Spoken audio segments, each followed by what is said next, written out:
basic outline of Zoom. I don't really know exactly what you know or what you don't know, so I kind of want to go over all the features. I do want to say thank you to Crystal for letting me know that several of the individuals on the call today were from the Disability Network, I believe is what we said. So we've added something at the very end that might help you guys a little bit on Zoom as well, to do some meetings that you might need to do. So I'm glad that we knew that, because I want to make sure you get everything out of this that you need to. So to start off with, I just want to give you a overview that I've been at Goodwill for almost 12 years. And I do most of the Microsoft training. Zoom is another one, some of the digital training I do, and then I do some leadership development and other things. So like Steve said, today is going to be the Zoom training. I want to go over some of the basics of the profile settings and some of those things, and then I'll show you some of the Zoom when you're in a meeting. Now, I did have to create PowerPoint slides because I found out the other day when I tried to do this that you can't be in 2 Zoom meetings at the same time. So I can't really start a meeting and show you the screen live. So I've done some snapshots so that you can see as I go through these things. So I'm going to go ahead and share my screen and hopefully get everything on board as we need to. All right. Can everyone see my Zoom screen? Okay, good. All right, so we have a Career Development Services Zoom page. So when you log into your Zoom account, this is what you're going to see from the very start of your Zoom. And on the left-hand side is the navigation pane that you want to go through your settings, setting up some things that you may be able to block, or some security things that have become paramount in the age of Zoom bombing. We know that we've seen some inappropriate content and some things happen to businesses across the triad. So we do want to talk about a little bit of those settings, because I want you guys to be up to par with that. So under your profile, you are able to set up the date format that people see in your meetings and your time zones. Those time zones can be adjusted as needed through if you're having meetings with other people in other states. Like in Kentucky, there's obviously 2 time zones there. So you're able to switch your time zones if you're having other meetings. And then your date formats, and then your meetings in a 12 or 24-hour format. I'm a 12-hour format person. I didn't go in the military, so that drives me insane. You also have your personal meeting ID and your host keys. What that does is when you send out the Zoom link, like Crystal did today when you registered or when you received that link, you'll always have the meeting ID for the person and kind of the web link. These can be adjusted by hitting the edit portion of this, and to be able to change a personal meeting ID to something that's familiar to you if you choose to. Again, it will let you know if that meeting ID is copied or anything, etc. I do not recommend doing this. I do like showing this because people sometimes like doing it. I don't recommend doing it because it's a random number that no one is ever going to be able to copy. But if you do a copy of your, or do a number that is familiar with you, it's probably something that's already existing, and it could potentially lead to security problems. So you can do this if you choose to, but I do not recommend it if you take my advice. Below is the account information. This information will tell you if you're a licensed user or a free user. We have paid for the $14.99 version that allows 100 participants in a meeting or less. So that will give you this information. So if someone else has access to your Zoom account and decides to pay for the upper version, the upgraded version, you would be able to see if that's how many people you can have in a meeting at one time. If you do get over the 100, I've watched videos on Zoom and it does not allow the person to enter the room. It did not tell me if they gave a message on their end that tells them that no more users are allowed in the room. It just does not allow you to accept more users. So just remember your cap if you are doing any meetings that would hold that many people. Finally, at the bottom, you have some sign-in information that you can change your password and your information. Right now, we have an email set up that's a user group for all of us. So there's several of us that use this account. And of course, you can edit your password at any point in time. I don't know if any of you are familiar with 2-factor authentication, if that's something you're familiar with.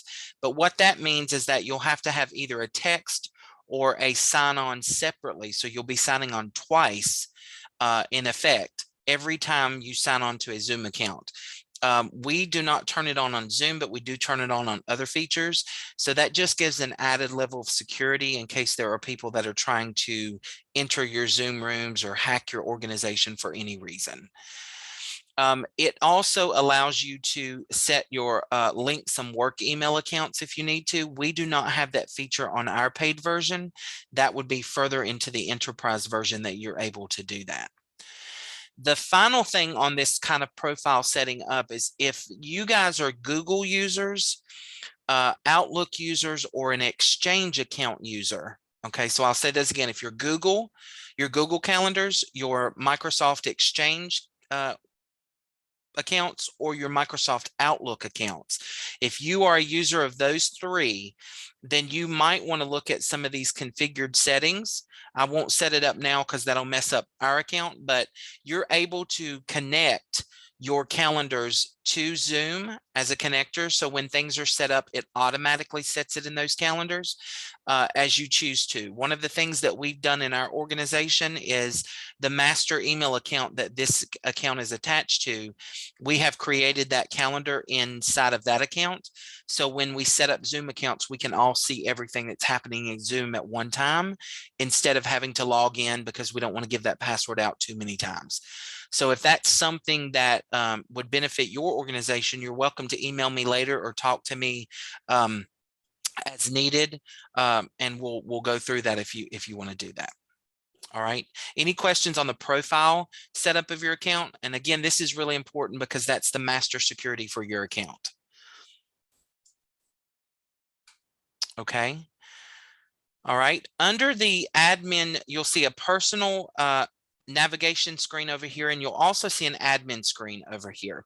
So in the personal, we'll talk about in just a second, but I want to talk about the admin. Now, I'm not going to go into all of these settings, but I do want to talk about the user group, because if you decide to have a paid account or a paid version that is greater than ours, or at our level, you do have options to add various users to this account.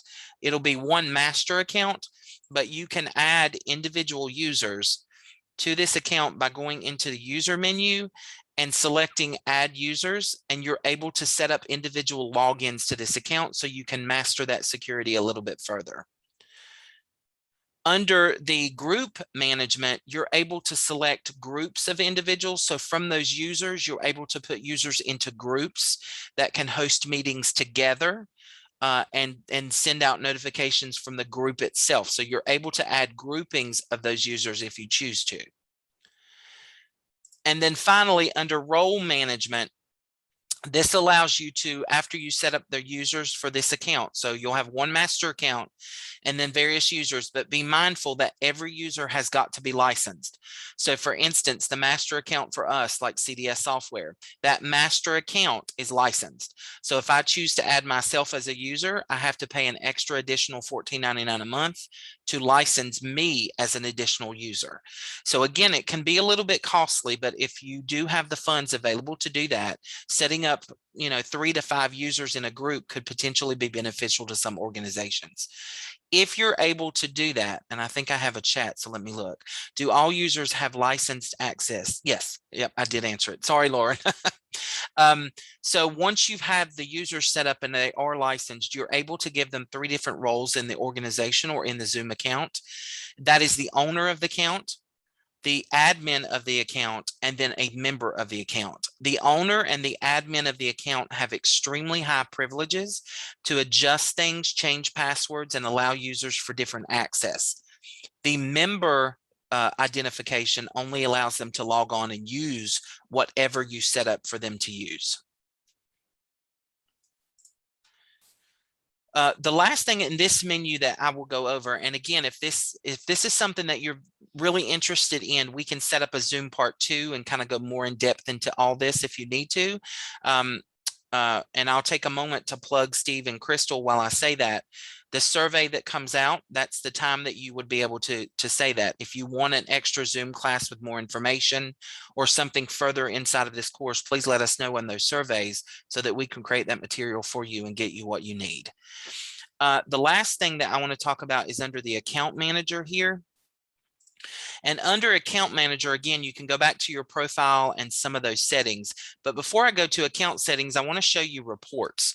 Now, reports work very good for our organization, and I think Crystal uses them a lot when she sends us things, is this allows you to look at the registrations for your events, your upcoming meetings for your events, any new users that are coming into your events.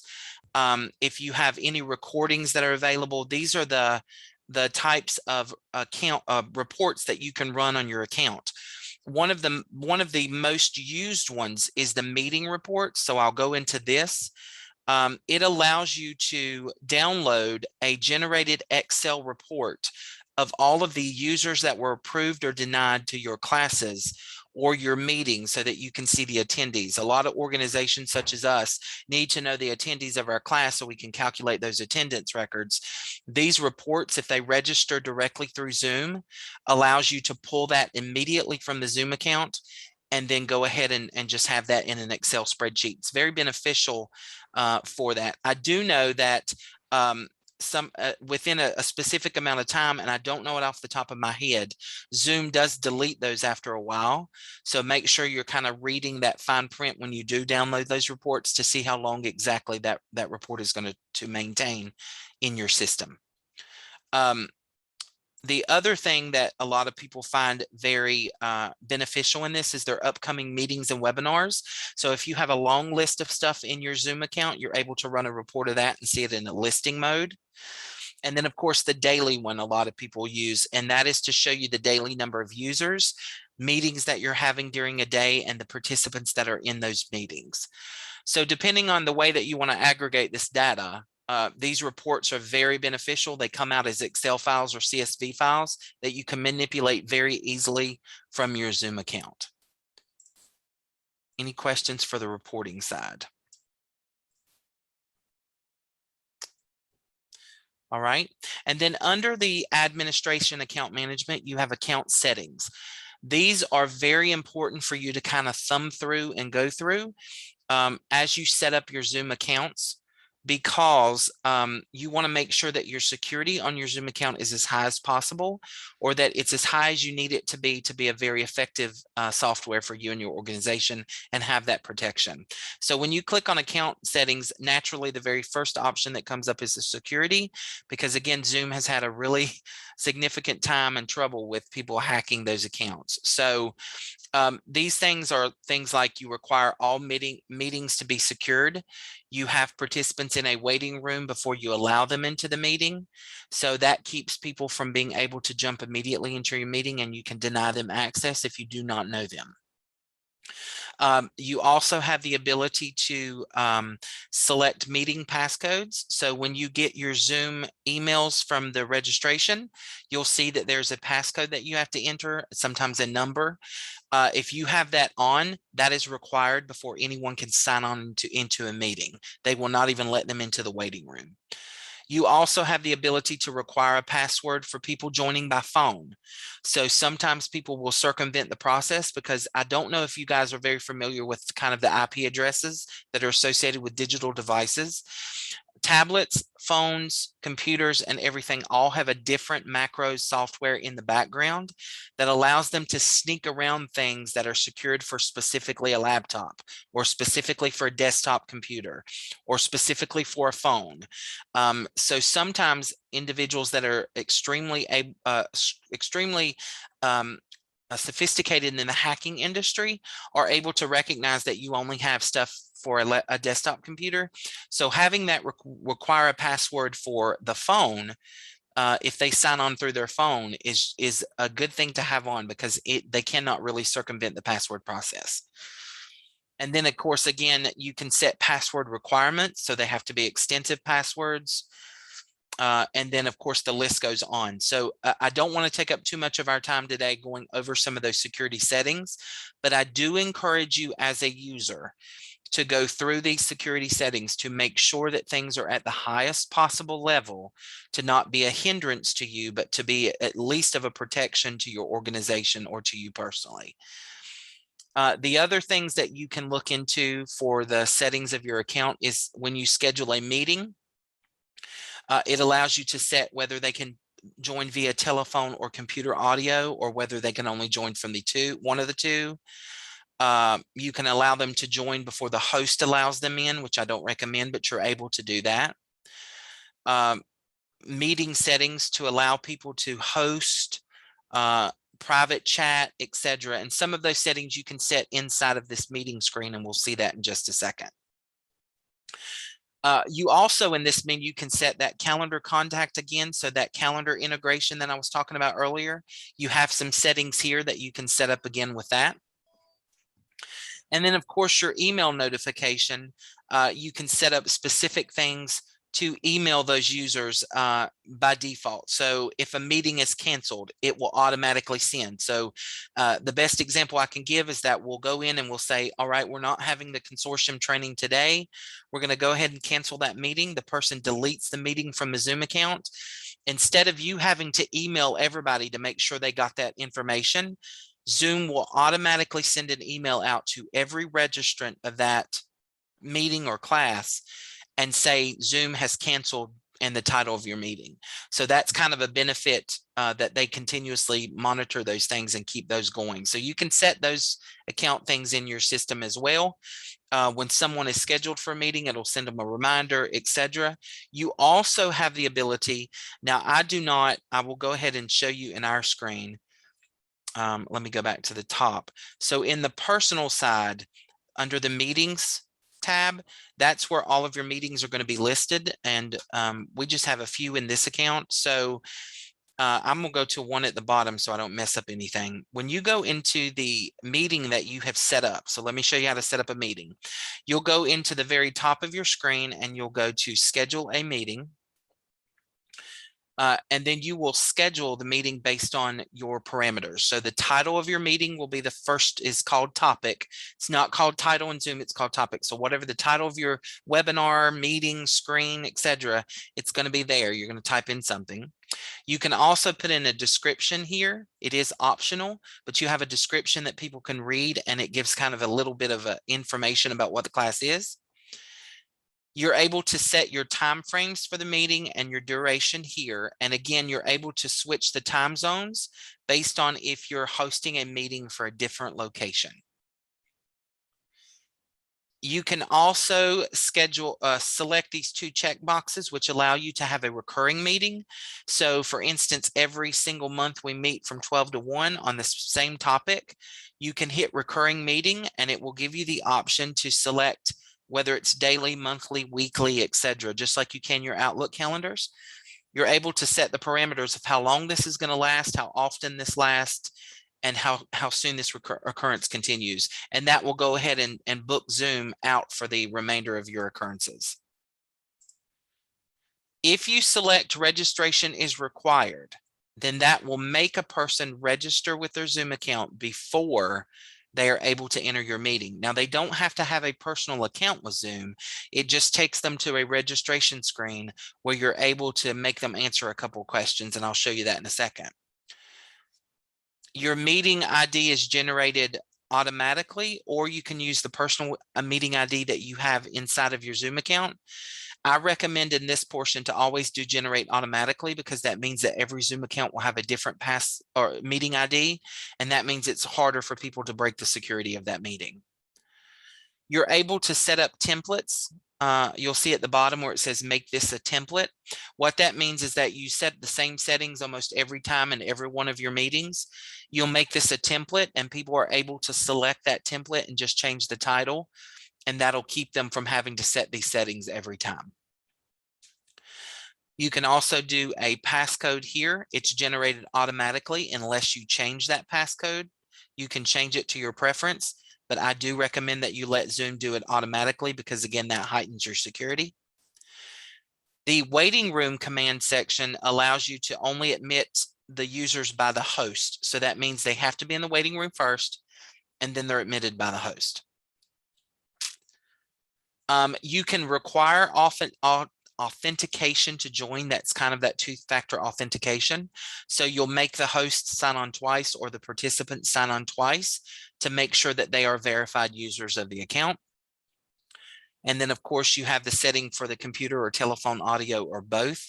I recommend that you allow both to be used because you never know what a person might be doing at that time and can't get on through the computer. So you don't want to hinder that if you don't want to. And then this meeting options section is a good section for you to pay attention to if you want some options that are available to your users. So allow participants to join anytime, which means that if you're having a meeting from 10 to 12, it will allow them to pop in at 11:58 if they wanted to. Mute the participants upon entry. This is a default that is set by Zoom because that's kind of naturally what everyone wants. That means that when they join the meeting, they're naturally muted or automatically muted until they unmute themselves. You again have that choice if you want to, but that's up to you. Breakout pre-assignments you can select and go ahead and create your breakout rooms here. It'll follow the same format I'm going to talk about in just a few minutes. So breakout rooms are the ability for you to separate your people into like their own little separate rooms to talk and discuss projects or topics.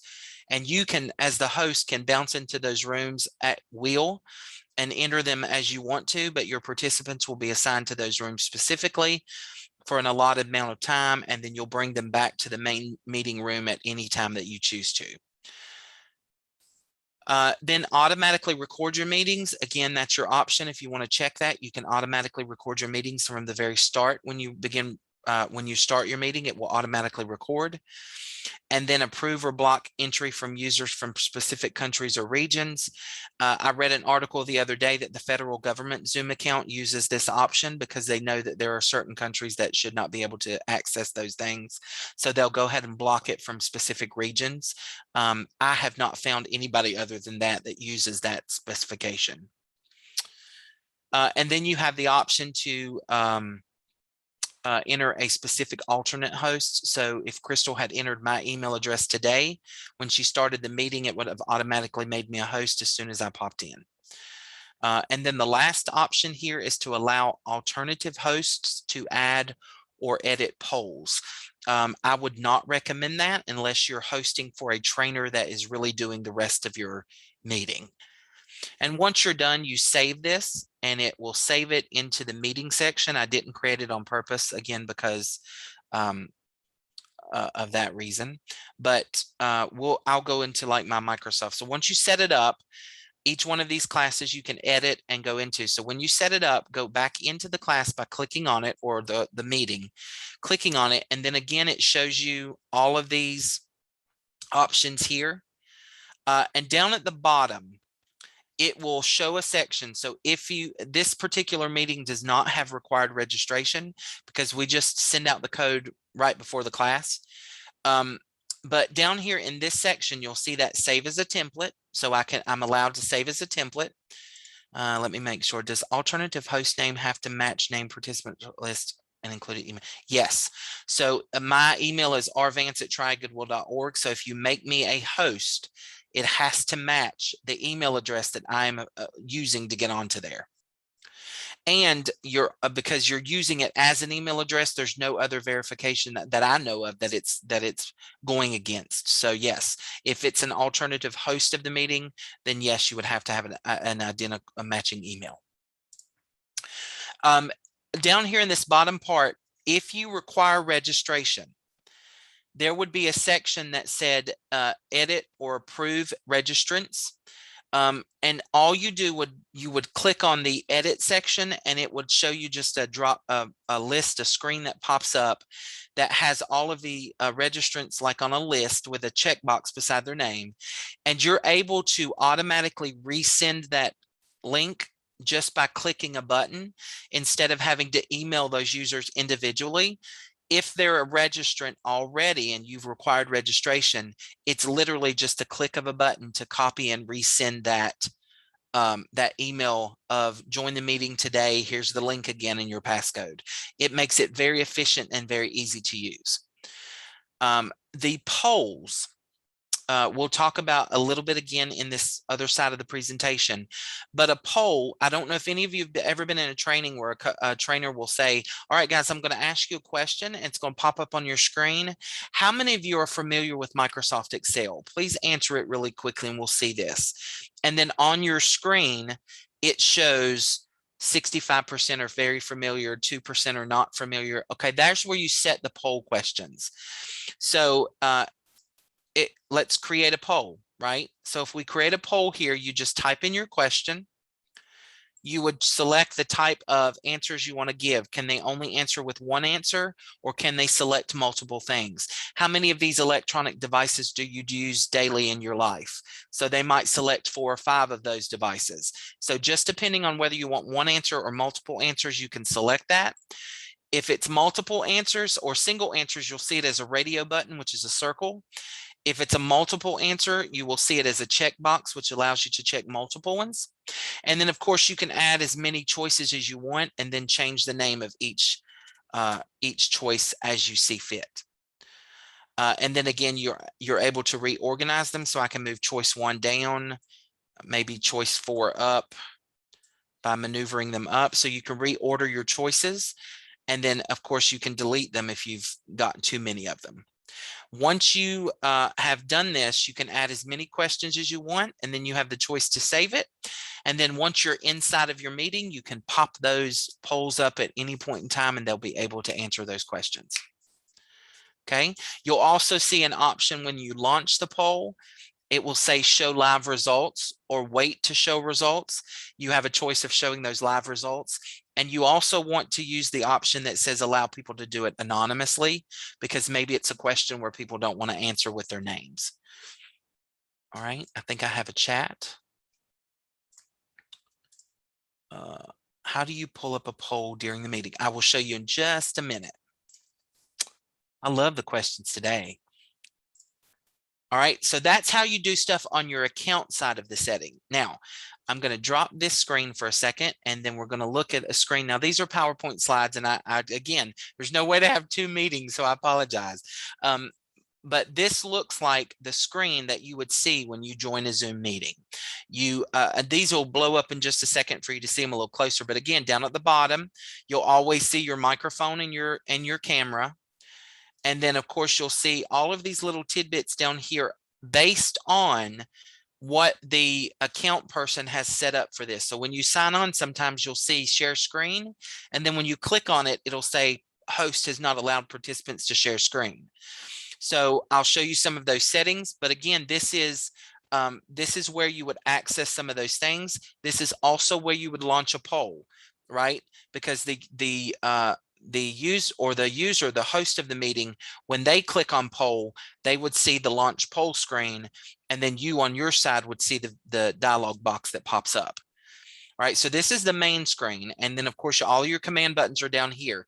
If you do not see them, sometimes they're at the top on the newer versions. If you don't see them, just kind of hover your mouse over the screen and they pop up at the bottom for you to see that. Sometimes they'll disappear so you can see the meeting in progress. On your microphone, you have a little arrow that's going up. When you click on that, you have options to select some of these microphones. So when you're on a meeting, I have a lot of participants that get on a meeting and they'll say, I can't hear you, or can you hear me? And I'll see their mouth moving. I have a set of headphones that I use that produce better audio when I'm doing training, but I also have a microphone that's built into my laptop, and then I have a microphone that's built into the web camera that you're seeing me on right now. So I have 3 technical microphones that I can use. Sometimes the user of the account will have logged on and be on these headsets in one meeting and the camera microphone in a second meeting. Well, Zoom saves your automatic default from the last meeting. So if you've used the headsets on this meeting, if I log into another meeting this afternoon and I don't have my headsets, it will automatically set that headset, and I'll have to go in and select a different microphone or a different speaker so that I can hear that audio and they can hear me. So if you're ever on a Zoom call and some of your users have that, try to guide them to these options and let them select the different audios. If you're ever on a Zoom call and you can't get the audio, try this first, and it will allow you to choose between the speakers, and maybe that's what the issue is. It's going to the wrong device. On the next screen, you'll see, I thought I put the camera. So the camera is exactly the same thing. It will show the same thing, switch the camera, switch everything. So that's why I moved that one. So now here is the security part of it. So on the security option, you have lock meeting. Okay, so this is me as the host. Allow participants to share screen, chat, rename themselves, etc. So if you're in here and you do not want people to be able to join this meeting after about 15 minutes, click on the security button and click lock meeting, and then they will no longer be able to be in the waiting room. It will tell them that the meeting has been locked. Okay, so if you absolutely are a value of being on time and you really want to force that, lock the meeting. Okay, you also can enable all of these check boxes are automatically checked because of the account settings you have in. But during the meeting, if you find that participants are saying something inappropriate during the meeting, they're chatting back and forth or doing something that you don't want them to be doing, all you have to do is click security and uncheck that chat, and immediately chat takes away. Or don't want them to rename themselves, take that away from them. If you're trying to do a webinar and you really don't care about people being on camera and you don't want to allow them to do that, simply click the start video and it takes away the ability for them to start or show themselves on camera. Okay, so allow them, and then if the user, like you're doing a meeting and they say, I can't share my screen, Crystal, I'm not able to do that. All Crystal would have to do is click on security and then click share screen, and instantly the users will have the option to be able to share that screen. And then in the same click, you can take it right back away once you have done that. All right. Now, the other ones that I just want to talk about for just a second is the participants. If you click on it, it will show you a list of participants in a pop-up window or to the side of your screen. As one person asked a little bit earlier, I believe it was Tara and Wendy. No, Wendy said, does alternate host names have to be? Yep, answered that one. Wendy or Tara did. How do you pull up the poll? So this is the poll button, Tara. So as soon as you hit this, if you're the host of the meeting, you'll see an option to launch the poll. If you are a user, it really won't launch anything. It just shows the poll as it is on their screen. Okay. So that's how you would do it from your side. If you do not have any polls set up, so like you forgot to do it beforehand, if you click on poll, it will show you no polls available and give you the option to add a poll, and it will launch you back to your account screen so you can set it up like we did just a few minutes ago. And then it puts you don't exit the meeting or anything, you're just doing it while you're on the meeting, and then you can launch it right after that. Okay, got it. The other one is chat. Again, you guys are familiar with that. I didn't want to pull that one out too much because you just launch it and kind of start typing. The only thing in chat that I remind you of is that the individuals on the list. So if I pull the chat box here, tell me if you guys can see that. Can you see the chat box? No? Okay, so I'm only sharing the screen. Well, if you pull your, I'm sorry, so if you pull the chat box up on your own, you'll notice that everyone and their name, so everyone's name is in like this hyperlink. If you click that person's name, it automatically changes the 2 at the bottom of your chat window to that person. So instead of it saying everyone, it will change it to that immediate person that you clicked on their name in the chat. So if I click on Wendy, it changes at the bottom to be a direct message to Wendy. Be mindful of that as you're chatting. Sometimes we get chatty and we start typing too fast and we forget that we're talking to Steve about Steve. And he's laughing now. So we forget that we just chatted with that person and now we're talking to someone else. So just be mindful of what it says. And it tries to give you that warning by putting direct message in kind of red letters to show you that it's to an individual person, not to everyone in the meeting. You also have the ability as a host of that meeting, if there are people in your waiting room, on the list at the bottom where it says everyone and you can choose that drop down list, it will say everyone in meeting and everyone in waiting room.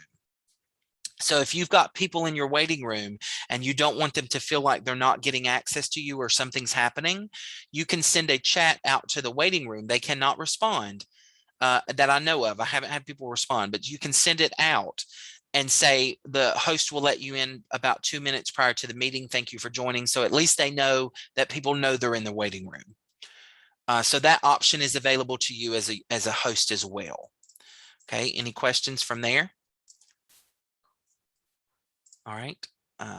Is there a way to set waiting room message before? Laura, I'm actually not sure. I don't think there is, but that does not mean that there's not. That just means I don't know that feature. It may be in the account settings under the waiting room where we saw that block, and you're able to select some of those things. You may be able to set that meeting before. So go back into your profile settings to where it says account management, go into your account settings, and then look in the waiting room section, and there may be a spot for you to do that. All right. Now, the share screen, put in waiting room, and it didn't work. Thanks. Okay. All right. I will look that up and see if I can find it. The next screen that I want to show you is the screen that pops up if you click the share screen button, right? And I did these screenshots last night, so please forgive me, it's my screens. And I want to show you what's happening here because you've got multiple things you can choose from. A lot of people don't know this. These things actually work in Microsoft Teams as well. Zoom and Teams are kind of matching each other now. So you'll share screen in it, and these concepts kind of match that as well. So if you use Microsoft Teams, some of these competencies go over there. But when you select the share the screen, this dialog box will pop up. And what this dialog box means is at the very top, okay, at the very top of it, it says screen 1, screen 2, screen 3. So I have 3 screens. If you share your screen, you are sharing your screen, right? So anything I move back and forth would show. So when I minimized my account settings and showed the PowerPoint, that allowed me to minimize it and you saw exactly what was in the window, right? But if you select the individual files that were open, so my presentations were open, my Teams was open, my internet presentation was open, and then also my email. If I selected one of those options, so I selected the individual program that was open, then it doesn't share my screen. It's sharing what I do in that program. So when I minimize it, it's not showing anything anymore. So just be mindful of the different things that happen. If you're sharing your screen, you can move things back and forth. If you're sharing your individual program, it will not do that, and you'll have to stop sharing and share again. Okay, so just kind of be mindful of that. The next option is the record button. If you select the record button and yes, share sound is at the bottom too, yes. If you choose the record button and you get a message that says the host has not allowed participants to record, that could be because on their end they blocked the security that we just talked about. But if not, you're able to record the meeting on your own. Most individuals who are doing that don't set up to allow participants to record because, again, that could be a violation of privacy because we didn't tell them ahead of time or whatever that may mean. On the bottom also is your breakout rooms. So now I want to go a little bit more into these breakout rooms because I want you to see, and that's one of the last things that we'll talk about is breakout room and then the kind of the view that people can see. So at the breakout room, when you click it, it's going to pop up a dialog box that looks similar to this. Then it will allow you to create as many dialog boxes as you, or breakout rooms as you choose. Depending on how many participants you're looking for, you may want to create 5 rooms that have 4 people in them, right? So you set how many breakout rooms you want, and then you have the ability to do 3 options. This is totally based on the group that you're meeting with or teaching, depending on what you want to do. So it's a lot of things that go into this decision, but it's totally up to the host. Do you assign them automatically, which means it will take the people in the room and just randomly scatter them in, so there's no kind of predetermined order? Do you assign them manually, which means you would go in and assign Steve to room 1, Crystal to room 3, Phil to room 4, etc., right? Do you assign them manually? Yes, you can do that. And then finally, you can let the participants choose the breakout rooms. So maybe on your screen, you say, guys, we have 4 breakout rooms. In room 1, it's going to be the topic of financial literacy. In room 2, it's going to be the topic of, whatever. So you lay it out beforehand that these rooms are going to be these topics, and you allow them to choose which room they would want to go in. Now, an example that I could think of that we use that in is maybe job fairs. If you're hosting a job fair or a hiring event, you have different rooms for different employers. We choose to assign them manually. We'll ask, Crystal, which employer would you like to see? And then I can go in real quick and click this, go to Crystal's name, and then put her in room 2 with employer, the consortium, right? Taking away that ability to let them choose sometimes is a heightened level of security, but it also allows them to choose which topic they want to go into. So again, that's totally up to you and what you need, but be mindful of some of those security things that can happen if people are allowed to choose whatever they want to. And then once you hit create, it even tells you the number of participants per room based on your choice. When you hit create, it will tell them to that you can leave the meeting and go to your breakout room or whatever you choose to do at that moment. All right. The last thing screen that I want to show you is that once you do this, you have the option to bounce back and forth. So you can delete the room, rename the room, assign people to the room, add a room here that you forgot about. Maybe you need 5 rooms and you only did 4. You can do that here and then rename it and delete the room if you need to, and then assign whoever you want. And then this is the screen that will also pop up if you want to move to a different room. So I would just take my name and move it to room 2 so I could leave room 1 and go over to 2 and see what they're talking about. So as the host of the meeting, you have the ability to bounce to different rooms that you choose to. Okay, any questions on breakout rooms? All right, the last screen that I want to show you is a screen that pops up. I'll go back to the very first screen in the presentation. At the very right-hand corner, you'll see a little box that says view. That's the view that you want to see during the meeting. Well, the host of the meeting, sorry, I think I ran way too far. Let me get it back over here.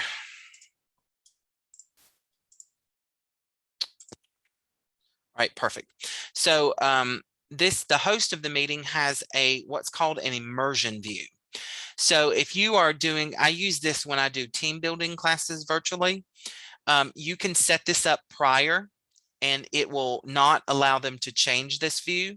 So right now you guys are on the screen based on if you are on video or off video. Normally the videos appear at the top and the non at the bottom. But you have a choice as the host to set up what's called an immersion view. And that puts everyone into the same setting. And as you can see, they're automatically or manually, you can do it either way, but you have different choices of different areas. Like this second one, I don't know if you can see it. It's like being in college and the professor's talking to that wide range of students. Looks like an arena almost.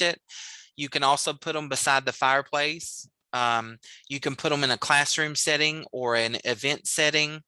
And there's a couple more below this, but you have that option. And sometimes that builds, you tell them to turn their videos on, you put them in this arena setting, and it makes them feel like they're inside of a team building exercise or maybe a team building activity. It gives more of that virtual, like my office right now looks really good. It doesn't look like this in real life, I promise you. But my office looks really good. So it makes the person feel like the presenter is in like a professional environment. If I'm working from home, it really works good because you want to make them feel like they're in a classroom. So I do that, and you can do that as part of their view to make them feel a little bit more immersed into a training or a meeting, and it gives a little bit more of that. So that is pretty much Zoom in a nutshell. I want to give time for you guys to be able to ask any questions. I think I've tried to answer them as we go along. But I want to give everyone a chance, kind of that time frame to ask questions if you have any, or any other comments that you have.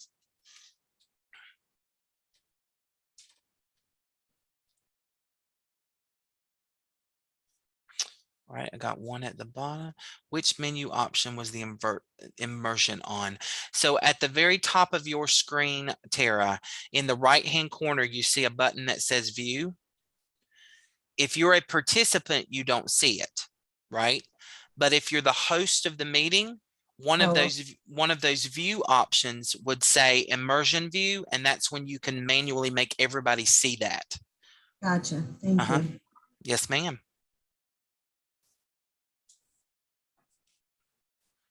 Oh, got it. Crystal.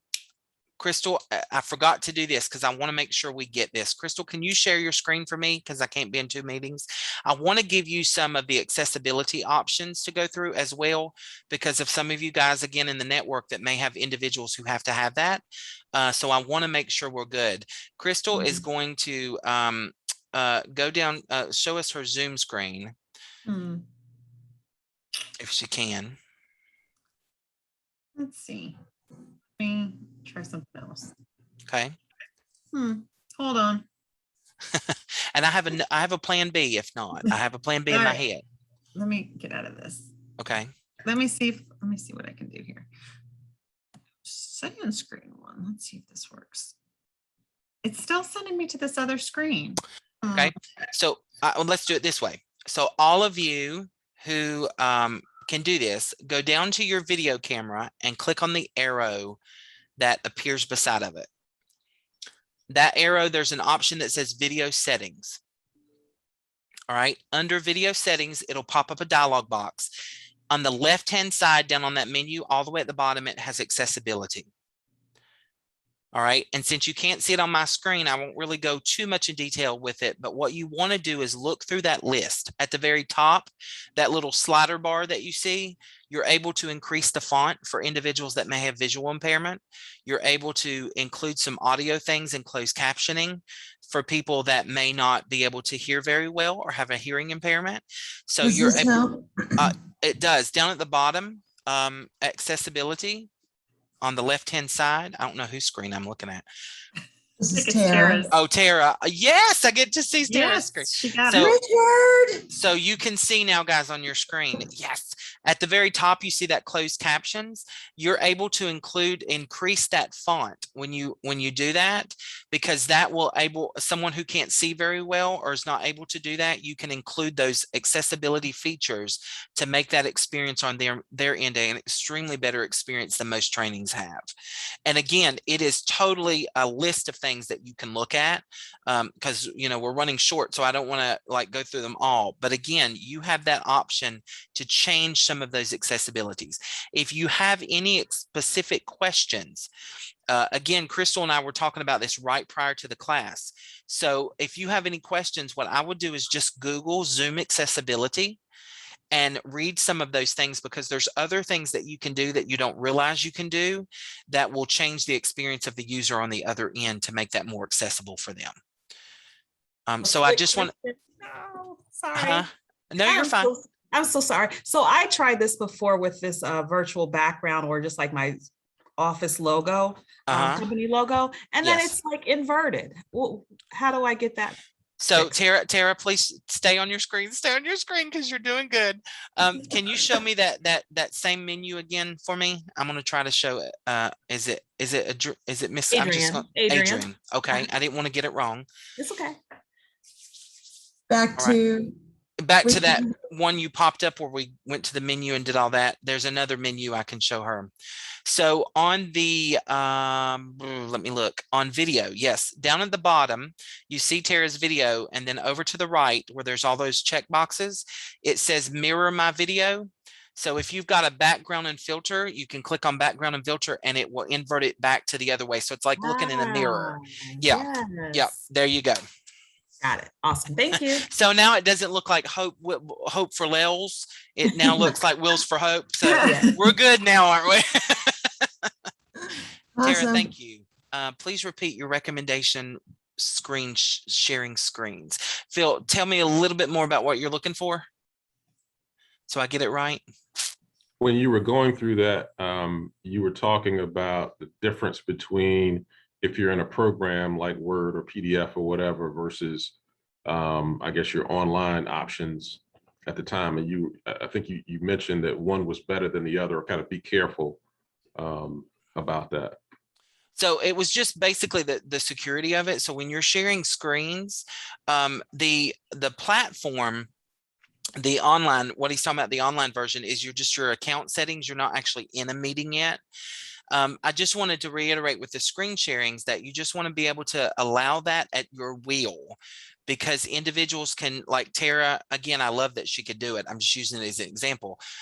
It was allowed by us So anybody on the call could automatically share their screen right now, right? In a professional environment, that's okay. But in a class or something like with some of your participants, some of your program participants, that might not always be a great option. So make sure that you have those settings available either before your meeting or during your meeting. If you are during your meeting, you just click that security icon at the bottom and you can take that screen sharing privilege away and no one can share their screen unless you are a host. So in this particular instance, let me give you an example. If you are the host, so Crystal is the host right now. I am not. I am just a presenter. So all of you have the same privileges as myself. So if she were to take screen sharing away, instantly you would not be able to see my screen anymore. What she would have to do at that point is anyone that you wanted to share their screen, you have to make them a co-host, right? You have to allow them the host privileges, and you do that by clicking in the participant button at the bottom.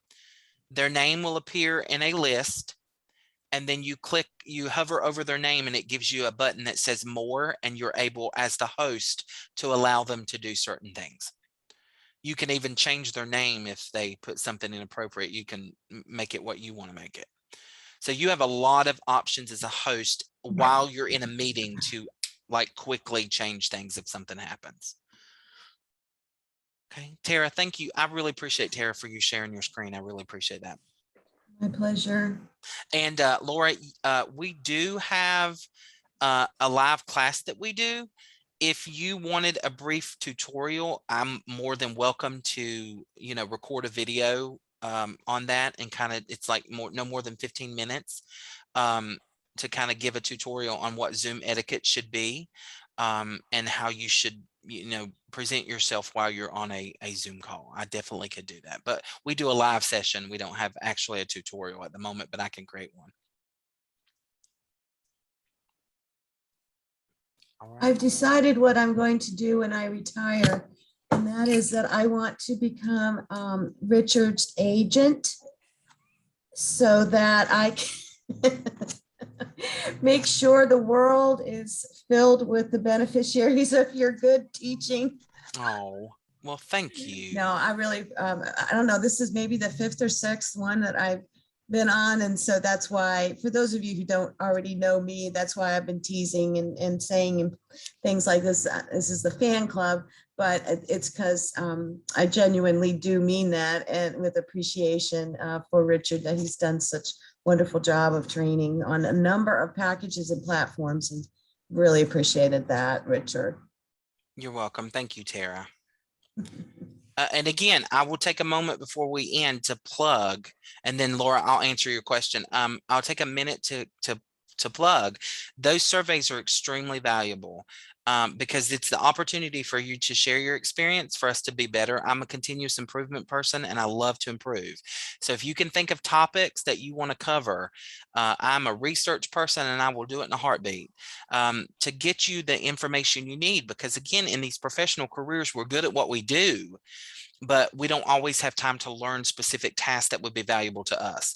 So I want to get you the knowledge that you want. I want to continue this partnership. And again, we're at your call to make sure that you have these trainings and can do the best that you can in everything that you do. And Laura, to answer your final question,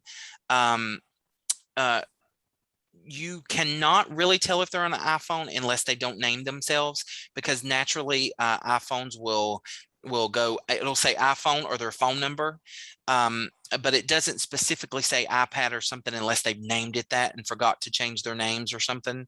But there's no icon to tell you specifically if they're on one of those devices. Virtual backgrounds, again, it depends on what your setting is. If it's a fun meeting, go with some fun backgrounds. Like for instance, I have a background. Let me see if I can do it real quick. If I am telling people some policy changes or something, I'll do this.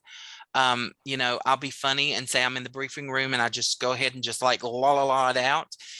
If I'm teaching, I use that classroom background. So it's really just depending on what you're doing. But the main rule is just to be professional. Don't let it be anything inappropriate, and just make sure it really looks like the image that's on your screen, because sometimes you can have a bigger image and it only gets the little corner of it because it's too big. So just go to the meeting beforehand and make sure your background looks right. So that would be my tips. Richard, Mhm. it's Wendy. Okay. How, like right now, I switched to one of the backgrounds that they offered, which happens to be special to me anyway, the Golden Gate Bridge. But there are times when you put a virtual background up and you get a lot of the ghosting in it, like you do with my hand right now. Right. I'm waving it around. Are there ways to improve that? Like, I'm fortunate that it's not cutting, flattening my head or anything at the moment. Oh yeah, when I usually have gel in my hair, it's like I don't really have hairy spot. It just looks completely different. The only thing that I can think of that you have to be careful with is look at it's almost like having a green screen in a movie. People say that you can do a green screen for anything, but don't wear green. Because it'll see right through you. It's almost the same thing. So if you're wearing like a gray shirt, don't do a gray background. If you're wearing, if your hair is black, try to get something around it that's not black, because again, it will take that away. It's trying to mimic the colors and the pixels in the pictures. So it's kind of tricky, but there's really no way to actually make it. The best one I think that works is this one. It's really truly not going to ghost you that much, but it still shows. See the background behind me? It still sees the background, so it still does some stuff. And again, it's not FBI recognized technology, but the best thing I can say is kind of match your color palettes away from the color that the background is, because it'll mimic those pixels and you'll look like a ghost. The other thing is to say about this far away from the screen, because the closer you get, you see how it does different things. So it's about chair's length away from your desk and that camera, and you generally get a good kind of visual of your head. All right. Richard, thank you so much. This is once again great. Crystal is having fun, Steve. I just want you to know. I was trying to pay attention to what was going on, and I was seeing halos and horns and all kinds of stuff. So I didn't know you could see all that, but that was pretty funny. I just did not realize all that stuff was in there. So just so you know, be careful. The way you get around that is turn your camera off first and then apply it, and it'll turn your camera back on. So Richard, among everything else, thank you so much for reminding me if I make a smart aleck remark to make sure that I'm direct messaging it to the person that I want to get it and not send it to everybody. And let folks know these are real books behind me. So this is what the office looks like. It's not virtual. We will see you guys this time next week for our session with Microsoft Word. Thank you so much. And there's Crystal will make a video of this session available. Please be sure to let us know what you need from us, because we love this partnership and love to see it continue. Have a great afternoon. Bye, guys.